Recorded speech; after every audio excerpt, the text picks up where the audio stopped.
श्री कृष्ण ने गीता में कहा है, खुश रहो, व्यर्थ में चिंता क्यों करते हो। तुम्हारा कौन क्या बिगाड़ सकता है। तुम इस दुनिया में क्या लेकर आए थे और क्या लेकर जाने वाले हो।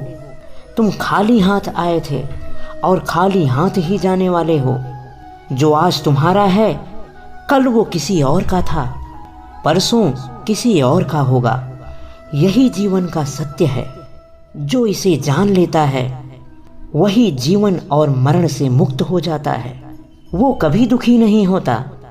जो हुआ है वह अच्छा हुआ है, जो हो रहा है वह भी अच्छा हो रहा है, जो होगा वो भी अच्छा होगा। तुम भूत का पश्चाताप ना करो, भविष्य की चिंता ना करो, केवल वर्तमान को जियो। अगर आपका वर्तमान अच्छा होगा तो भूत और भविष्य अपने आप सही हो जाएंगे। तुम्हारा क्या है जो तुम रोते हो। तुम क्या लेकर आए थे जो तुमने खो दिया।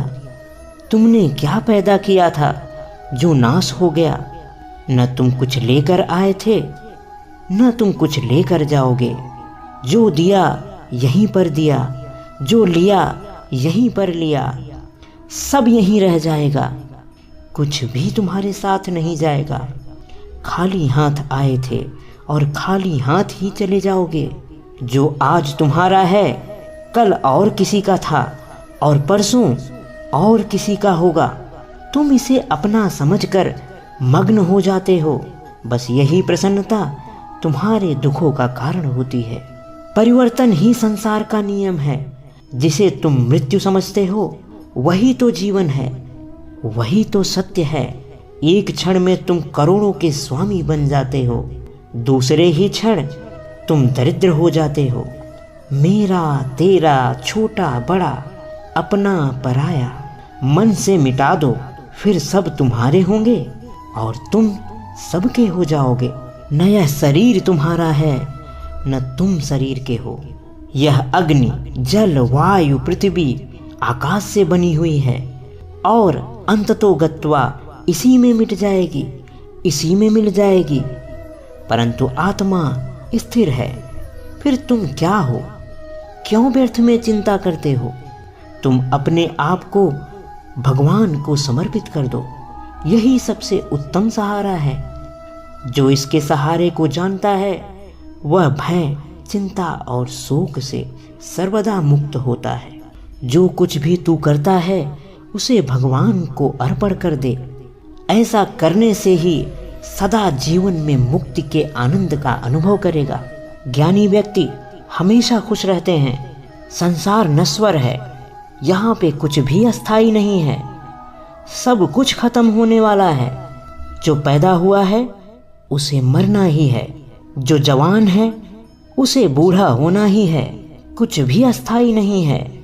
इसलिए हे मनुष्य, तुम क्यों चिंता करते हो, व्यर्थ में क्यों रोते हो। तुम्हारा कौन है, तुम किसके लिए रोते हो। सब स्वार्थ के स्वामी हैं, कोई तुम्हारा अपना नहीं है। इस जीवन में जो रिश्ते हैं उनको अपना समझकर निभाओ, उनके लिए चिंता मत करो। ईश्वर ने जिसको पैदा किया है उसे भोजन भी देगा। सब ईश्वर के ऊपर छोड़ दो और अपना कर्म करो। यही तुम्हारे हाथ में है। इसके अलावा तुम कुछ नहीं कर सकते। सोचने से तुम्हें कुछ नहीं मिलेगा। अगर जीवन में कुछ पाना है तो तुम्हें कर्म करना ही होगा। यही जीवन का सत्य है। जीवन में हमेशा अपनी आत्मा की आवाज़ सुनो, मन की नहीं। क्योंकि अगर मन आपको अपना गुलाम बना लेगा तो आप जीवन में कभी भी अच्छे कर्म नहीं कर पाएंगे। अगर आपको मन और आत्मा में भेद करने में समस्या हो रही है तो आपको एक बात जान लेना चाहिए कि आपकी आत्मा कभी भी आपको गलत सलाह नहीं देगी। जो भी आपको गलत सलाह देता है वो आपका मन ही होता है, क्योंकि मन को चंचल कहा गया है। ये हमेशा उसी दिशा में जाना चाहता है जिसमें इसको तुरंत आनंद मिलता है।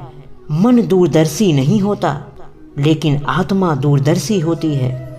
आत्मा ये जानती है कि अगर मैं क्षणिक सुख के लिए इस अमुक कार्य को करती हूँ तो आगे मुझे दुख ही मिलने वाला है, लेकिन मन को ये बात पता नहीं होती है और मन हमेशा बुराइयों की तरफ ही भागता है, क्योंकि बुराइयों में क्षणिक आनंद होता है, उसके बाद दुख ही दुख होता है।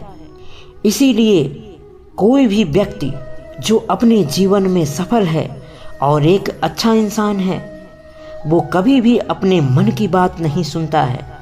जो अपने मन पे काबू कर लेगा वो अपनी सभी इंद्रियों पर काबू कर सकता है, और जो अपने सभी इंद्रियों पर काबू कर लेगा उसे जीवन में किसी भी काम में सफल होने से कोई नहीं रोक सकता। श्री कृष्ण कहते हैं कि आपकी वाणी में ऐसी मिठास होनी चाहिए, लोग खुद ही आपकी तरफ खींचे चले आएं। अपने आप को कभी भी महान नहीं समझना चाहिए, अपने आप को कभी भी बड़ा नहीं समझना चाहिए। जिस तरीके से शक्ति संपन्न होने पर भी भगवान श्री कृष्ण ने न तो युधिष्ठिर का दूत बनने में संकोच किया और न ही अर्जुन का सारथी बनने में। तुम आज जीवित हो, तुम आज दुखी हो, क्या तुमने कभी ये सोचा कि कितने ही सारे दुनिया में होंगे जिन्होंने आज की सुबह भी नहीं देखी होगी। हम ये भी नहीं जानते कि कौन सी रात्रि हमारी आखिरी रात्रि होगी। एक न एक दिन हमें जाना ही है, यही जीवन का अटल सत्य है। फिर किस बात पे चिंता करना, फिर किस बात के लिए रोना। जितना भी समय हमारे पास है हमें खुलकर जीना चाहिए, हमें किसी भी बात की चिंता नहीं करनी चाहिए। हमारी चिंता का मुख्य कारण हमारी महत्वाकांक्षा है, हमारे लिए सांसारिक सुख पाने की इच्छा है, हमारे लिए दूसरों के प्रति उम्मीद है। जब भी हम किसी के लिए कुछ करते हैं तो बदले में हम भी ये इच्छा करते हैं कि वो भी हमारे लिए कुछ करेगा, और यही हमारे लिए दुख का सबसे बड़ा कारण है। क्योंकि जैसा आप सोचते हैं कोई जरूरी नहीं कि सामने वाला भी ऐसा ही सोचे, क्योंकि आपके हाथों में पांचों उंगलियां भी बराबर नहीं हैं। अगर आप खुश रहना चाहते हैं तो सबसे पहले आपको निस्वार्थ भाव से कर्म करना होगा, फल की इच्छा नहीं करनी होगी। मित्रता कैसी होनी चाहिए यह तो श्री कृष्ण से सीखो। जब श्री कृष्ण ने सुदामा की गरीबी देखी तो उसके बिना मांगे ही उसे सब कुछ प्रदान कर दिया। इसीलिए मित्रता में कभी ऊंच नीच का भेदभाव नहीं होना चाहिए। जिंदगी में सब रास्ते सीधे नहीं होते हैं, सीधे मार्ग पर चलकर हर बार विजय प्राप्त नहीं की जा सकती है। जब विरोधी भारी हो तो कूटनीति को प्रयोग में लाना चाहिए। इस जीवन में कूटनीति का अर्थ ही निराला है। साम दाम दंड भेद, श्री कृष्ण ने यह सभी चारों क्रियाएं संपन्न की। पहले समझाया, फिर लालच दिया, फिर कौरवों में आपस में भेद डाला और फिर नहीं माने तो दंड दिया। इसीलिए जब कोई ऐसी समस्या आए, ऐसा विवाद आए, आपको जीवन के अंतिम समय तक शांति का प्रयास करना चाहिए। लेकिन फिर भी आपको लगता है कि अब शांति के सारे मार्ग बंद हो चुके हैं, तो आप साम दाम दंड भेद सब अपना सकते हैं। भगवान श्री कृष्ण कहते हैं, अपने ही कर्मों में अपने आप को पूरी तरह समर्पित कर दो। जिस काम को तुम उचित समझते हो उसे खुलकर करो, उसे जमकर करो। भक्ति हो, साधना हो, सेवा हो, तप हो, तपस्या हो, दोस्ती हो, गृहस्थी हो या प्रेम हो, जो भी करो पूरी तन्मयता के